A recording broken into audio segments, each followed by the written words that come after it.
It's Professor John McKinney. I'm here playing volleyball at the Chattanooga Sports League. We have an awesome video coming up, so let's serve it up.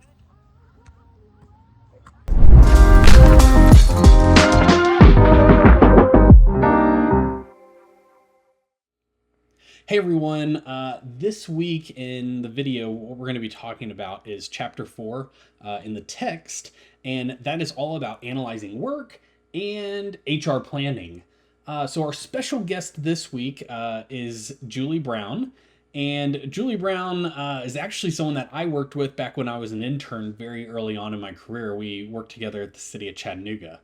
Someone that I've known for a long time throughout my HR career, and someone that I really respect. With that, I will let Julie introduce herself. Hello, I'm Julie Brown, and I work at the University of Tennessee at Chattanooga, and I am the employee wellness consultant. And I've been in HR for 25 years, and I've worked in several different functional areas in different industries, and I really don't see myself doing anything other than HR. My favorite thing about working in HR, well, I actually have two that are measuring up at the same level. But I would have to say being in HR allows me to build relationships with the employees, build relationships with the supervisors. And it also allows me to share information to employees because it's important that everyone has the information, the knowledge that they need in order to make informed decisions. Awesome, Julie. Thank you for sharing all of that information about yourself and what you love about HR. With that, let's get into our first learning topic. What is human resource planning? Human resource planning is the process that organizations use to ensure that they have the right number and the right types of employees that meet their current and future business needs. A lot of times, this actually involves forecasting in organizations like future demand for employees, and then comparing it to like the current workforce's size and even the skill sets that those peoples have. And a lot of times through that, if you see that there's any gaps, either there's too many employees, too few of employees, or even like lack in necessary skills, then HR planning it helps identify strategies to fill those gaps, such as things like recruiting new talent that can join the team, or training some of your existing team members to fill in some of those skill sets, or even implementing like workplace reduction strategies if necessary. This planning process it's crucial to a business, and it aligns with the organization's workforce and with the organizational goals to ensure that you have the right people that are in place to really drive success at that organization. What is the difference between efficiency and motivational approaches to job design? There are differences between efficiency and motivational approaches to job design. I like to think of the efficiency approach as the what and how, and the motivational approach as the why. So with efficiency approach, the focus is on how tasks are performed and identify ways to be more efficient, more productive with the task, and also continuing to improve their overall process. So this makes me think about you want to work smarter, not harder. So always identifying ways to be more efficient and just effective in the task.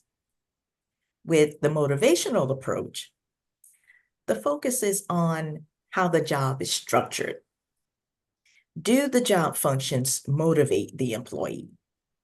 So this approach considers job enrichment by adding variety and adding autonomy, which is very important, in their job so that employees are motivated and engaged in their work. Both efficiency and motivational approaches are important because on an individual level, an efficient employee could contribute to increased motivation. And on the other side, a motivated employee could lead to the desire to increase more efficiencies. What is a job analysis and why is it done? A job analysis is the process of really, examining a job, right? Trying to understand the specific duties, the responsibilities, the skills, and even the qualifications that are required to perform that job effectively. It involves gathering detailed information about tasks involved. What this role is doing, what kind of tools do people need for this role, what technology is used. Sometimes it can even include like the working conditions, right? If it's a sedentary job that's in an office, or is it a job that's outside? And then it also provides, the necessary knowledge and abilities that are needed for the role. So the purpose of doing, this job analysis and looking at all those different areas is because it's what, helps create a clear and accurate description of the job. Which that serves, as like a foundation for many HR activities. The job description does. So by helping developing job descriptions, right? You can work on setting performance standards, right? Determining the appropriate compensation for different roles. You can identify training that's needed for employees that are doing those tasks. Additionally, job analysis is essential for recruitment and selection because when someone's applying for jobs, right, and looking through what jobs are out there, a lot of times people are reading over those job descriptions, which is really supposed to outline the role, right? So it makes sure that the right candidates apply for the role because they know what they're applying for. So by conducting these job analysis, it allows organizations to really plan, right, accordingly, but also to make informed decisions throughout kind of like the whole employee life cycle, right, by looking at compensation, training, different things like that. It aligns the organization's goals, to ensure that those employees or the staff are well suited for their roles. How do job descriptions promote ethical behavior? Job descriptions can promote ethical behavior. Job descriptions capture the job duties or the functions associated with the job, and they promote ethical behavior because they outline the job expectations and define the roles and responsibilities for each position.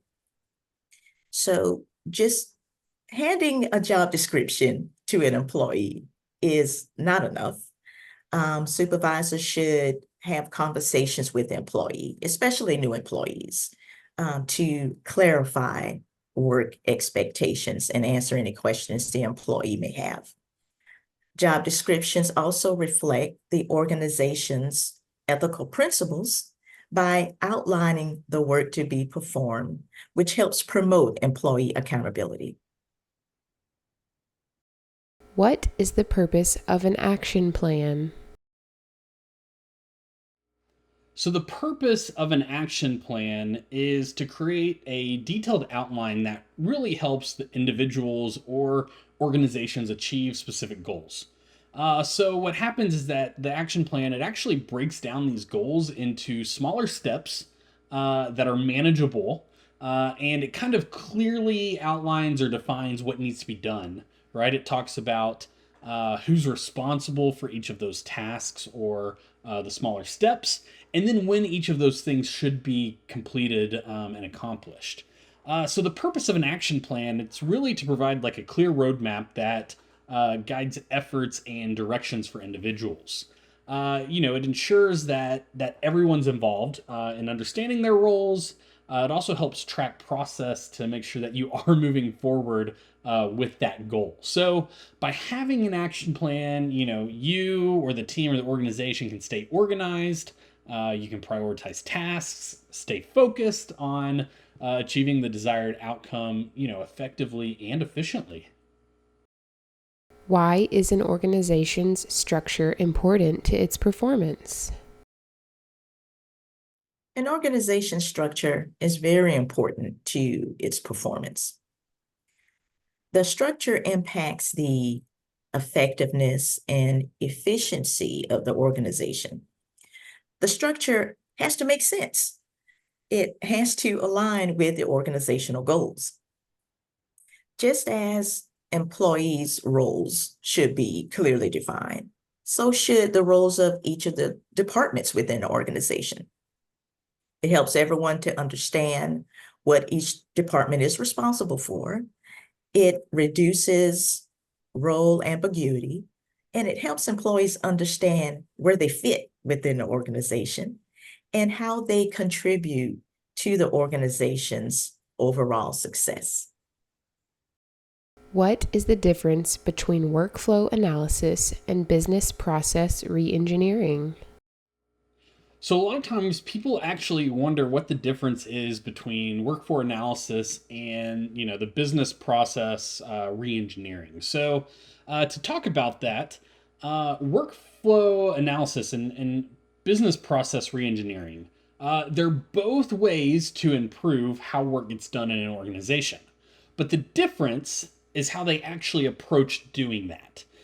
So a workflow analysis, right? It looks at the current steps in a process to really kind of find and fix inefficiencies.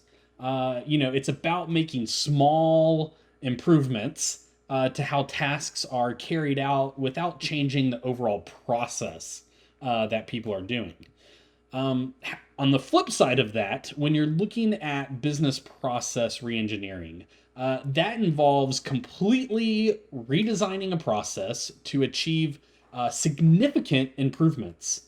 So it's used, when small changes aren't enough, right? And you really have to have like a major overhaul that needs to make the process a lot more efficient and aligned with organizational goals.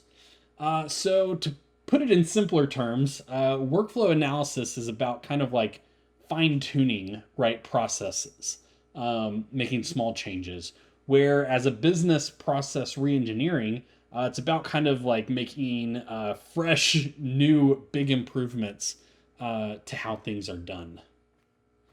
So I really hope that you were able to take something away from this week's learning objectives related to chapter 4 in the textbook, which is all about analyzing work and HR planning. So as always, this is kind of like a summary of what's covered in the chapter. The chapter goes into a lot more depth about things, the things that we've talked about. So make sure to read the text this week.